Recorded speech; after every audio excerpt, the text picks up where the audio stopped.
ಹರೇ ಕೃಷ್ಣ ಎಲ್ಲರಿಗೂ welcome back to my YouTube channel Kashyapa talks. ನಾನು Srikala.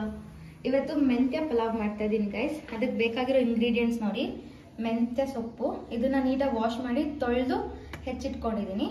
And ಅಕ್ಕಿ 2.5 ಗ್ಲಾಸ್ ನೀಟಾಗಿ ತೊಳೆದು ಇಟ್ಕೊಂಡಿದ್ದೀನಿ.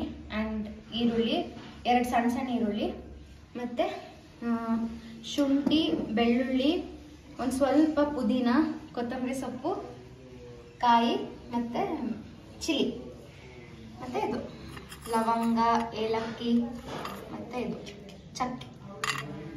ಮೊದಲು ಮಸಾಲ ರುಬ್ಕೊಂಡ್ಬಿಡ್ತೀನಿ, ಆಮೇಲೆ ಎಲ್ಲ ಒಟ್ಟಿಗೆ ಹಾಕೋಕ್ಕೆ ಈಸಿ ಆಗುತ್ತೆ. ಇದಿಷ್ಟು ಹಾಕೋಬೇಕು ನೋಡಿ.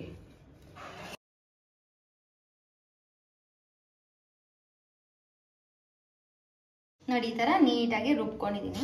ಓಕೆನಾ? ಕಾಯಿ ಹಾಕು. ಬೇ ಲೀಫ್ ಇಲ್ವಾ? ಅದೇ ನಂಗೆ ಇಷ್ಟ ಆ್ಯಕ್ಚುಲಿ. ಅದು ಚಕ್ಕೆ ಮತ್ತು ಲವಂಗ. ನನಗೆ ಇದನ್ನ ಓಪನ್ ಮಾಡಿ ಹಾಕೋಕೆ ಇಷ್ಟ, ಹಂಗೆ ಹಾಕಿದ್ರೆ ನಂಗೆ ಇಷ್ಟ ಆಗಲ್ಲ. ಸೊ ನಾನು ಓಪನ್ ಮಾಡ್ಬಿಟ್ಟು ಹಾಕ್ತೀನಿ.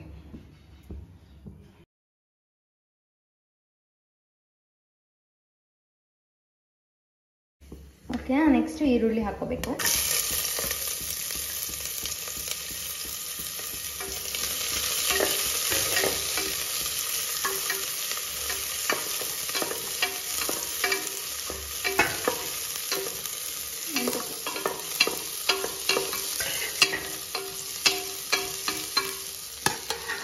ಈರುಳ್ಳಿ ಹಾಕೊಂಡ್ಮೇಲೆ ಮೆಂತ್ಯ ಸೊಪ್ಪು ಹಾಕೊಳ್ಳಿ.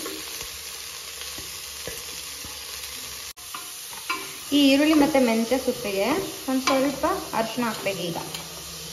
ಓಕೆ ನೋಡಿ, ಒಂದು ಸ್ವಲ್ಪ ಅರಿಶಿನ ಆ್ಯಂಡ್ ಉಪ್ಪು ಹಾಕಬೇಕು. ಇಷ್ಟು ಹಾಕ್ಕೊಂಡ್ವಿ. ನೆಕ್ಸ್ಟು ನೀರು ಕುದಿಯೋಕೆ ಹಾಕ್ಕೊಂಡು ರುಚಿ ನೋಡ್ಬಿಟ್ಟು ನೀರು ಹಾಕ್ತಾರೆ.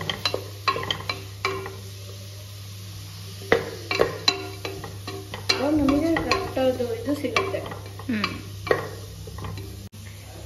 ಇದಿಷ್ಟಾದ್ಮೇಲೆ ಇವಾಗ ರುಬ್ಕೊಂಡಿರೋಂಥದ್ದನ್ನು ಹಾಕ್ಕೊಳ್ಳಿ.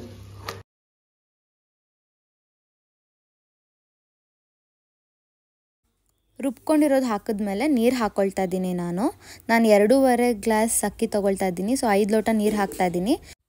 ನೀವು 1 ಲೋಟ ಅಕ್ಕಿ ತೊಗೊಂಡ್ರೆ 2 ಲೋಟ ನೀರು ಹಾಕಬೇಕು. ನೀವು ಎಷ್ಟು ಲೋಟ ತೊಗೊಂಡಿರ್ತೀರೋ ಅದ್ರ 2 ಪಟ್ಟು ನೀರು ಹಾಕಬೇಕು. ನೋಡಿ, ನೀರೆಲ್ಲ ಹಾಕಿ ಇಷ್ಟ ಆಗಿದೆ. ಆ್ಯಂಡ್ ಇವಾಗ ಅರ್ಧ ಕಡಿ ನಿಂಬೆ ಹಣ್ಣು ಹಿಂಡಬೇಕು. ನೋಡಿ, ಈ ಥರ ನೀಟಾಗಿ ಕುದಿಬೇಕು. ಅದು ಕುದ್ಮೇಲೆ ಅಕ್ಕಿನ ಹಾಕಬೇಕು. ನೋಡಿ, ಇವಾಗ ಲಾಸ್ಟಲ್ಲಿ ಕುಕ್ಕರ್ ಮುಚ್ಚಬೇಕು. ನೀಟಾಗಿ ನೋಡ್ಕೊಂಡು ಮುಚ್ಚಿ. ಓಕೆನಾ? ಓಕೆ, ಇವಾಗ ಇದು 3 ಕೂಗಬೇಕು.